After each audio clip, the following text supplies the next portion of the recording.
نحمده ونصلي على رسوله الكريم.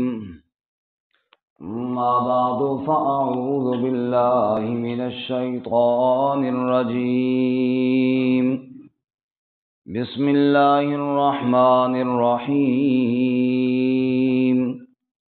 الحمد لله الذي أنزل على عبده الكتاب ولم يجعل له عوجا قيما لينذر بأسا شديدا من لدنه ويبشر المؤمنين الذين يعملون الصالحات أن لهم أجرا حسنا ماكثين فيه أبدا وينذر الذين قالوا اتخذ الله ولدا ما لهم به من علم ولا لآبائهم كبرت كلمة تخرج من أفواههم إن يقولون إلا كذبا. الحمد للہ، سب تعریفیں اللہ ہی کے لیے ہیں۔ الذی انزل علی عبدہ الکتاب، وہ ذات جس نے نازل فرمائی اپنے بندے پر کتاب، وَلَمْ يَجْعَلْ لَهُ عِوَجًا، اور اس میں کوئی ٹیڑھا پن نہیں بنایا، قیما، قائم رہنے والی، لِيُنذِرَ بَأْسًا شَدِيدًا، تاکہ ڈرائے سخت عذاب سے، من لدنہ، اللہ کی طرف سے، وَيُبَشِّرَ الْمُؤْمِنِينَ، اور خوشخبری سنائے ایمان والوں کو، الذین یعملون الصالحات، وہ جو نیک عمل کرتے ہیں، ان لہم اجرا حسنا، بے شک ان کے لیے اجر ہے اچھا، ماکثین فیہ ابدا، ٹھہرنے والے ہیں اس میں ہمیشہ، وینذر الذین قالوا اتخذ اللہ ولدا، اور ڈرائے ان لوگوں کو جنہوں نے کہہ دیا کہ اللہ نے اولاد ٹھہرائی، ما لہم بہ من علم، نہیں ان کے لیے اس بات کے ساتھ کوئی علم، ولا لآبائہم، اور نہ ان کے باپ دادا کے پاس کوئی علم ہے، کبرت کلمۃ تخرج من افواہہم، بہت بڑا کلمہ ہے جو نکلا ان کے منہوں سے، ان یقولون الا کذبا، وہ اور کچھ نہیں کہتے مگر محض جھوٹ کہتے ہیں۔ سبحان ربک رب العزۃ عما یصفون وسلام علی المرسلین والحمد للہ رب العالمین۔ اللہم صل علی محمد وعلی آل محمد كما صليت على إبراهيم وعلى آل إبراهيم إنك حميد مجيد۔ اللهم بارك على محمد وعلى آل محمد كما باركت على إبراهيم وعلى آل إبراهيم إنك حميد مجيد۔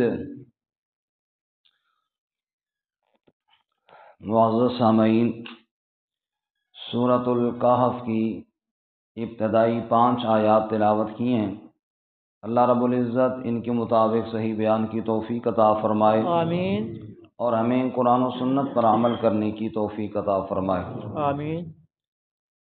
گزشتہ سبق میں سورۃ الاسراء مکمل ہوئی، اللہ تعالیٰ اس کو اپنی بارگاہ میں قبول فرمائے، آمین،